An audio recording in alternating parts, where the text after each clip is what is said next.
welcome to another episode of Bavarian Bites.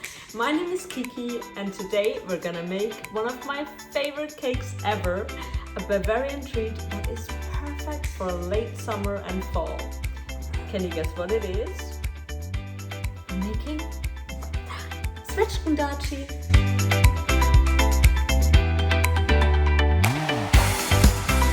For Zwetschgendatschi, we're going to need Italian plums, a plum variety that holds up really well during baking and has an intense tart flavor.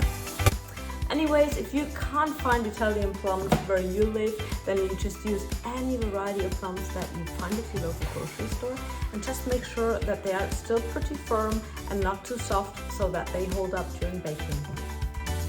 Let's make this. Start by mixing your dry ingredients in a mixing bowl. That is your flour, your sugar, a teaspoon of baking powder, that's about 8 grams, and a good pinch of salt. Then you want to add in your softened butter and the zest of 1 organic lemon. Next we want to add 1 large egg as well as 1 egg yolk, and then we're going to mix all of this together using the dough hooks and our hand mixer. You can also do this in a stand mixer until no more flour is left and the whole dough looks like this. What I love about this pastry is that you don't have to roll it out. You can just sprinkle all of those pastry crumbles right onto your baking pan. I baked this on a 16 by 11 inch baking pan. I'm gonna link this in the description. If you don't have a pan of this size, you can use a standard half sheet pan. Now that we press the crumbles into a pastry, we're gonna start with the topping. Here's a little Bavarian housewife trick, how to cut the plums into perfect quarters. You want to make a little cross incision and then go halfway over, cut another cross incision, and then you can open it right up and remove the pit super easily. There you go. Wow, that was simple. I'm gonna show you once again because that was quick. We're gonna start with a little cross cuts at the top of the plum, then we go halfway over, another cross cut at the bottom, and we pop this beauty open, remove the pit, and there we are. Next, we're adding all the ingredients for the crumble topping in a mixing bowl. That is the flour, sugar, a good pinch of salt, as well as our softened butter. And then I'm adding some vanilla aroma.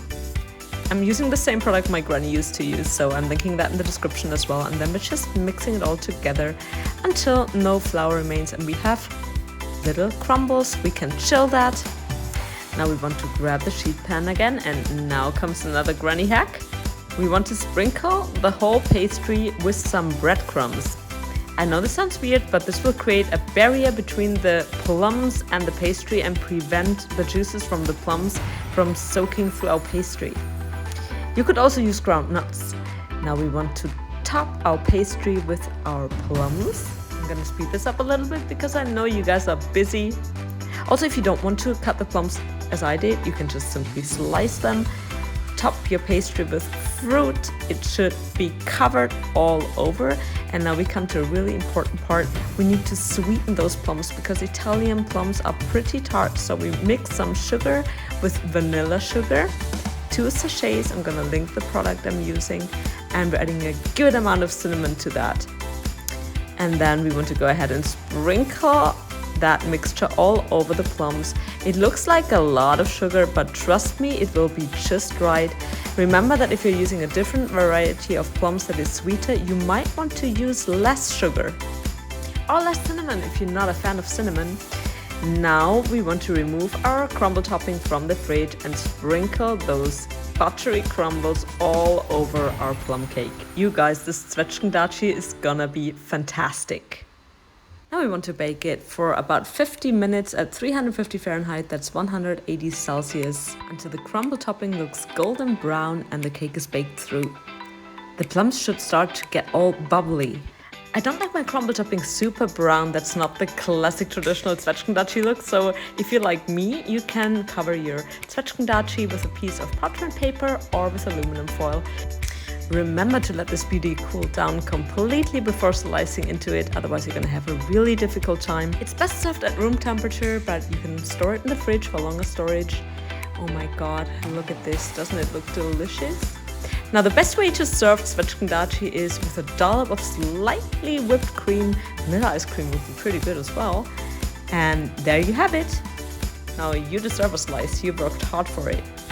If you enjoy my German baking recipes, please subscribe to my channel and leave me a comment and a like.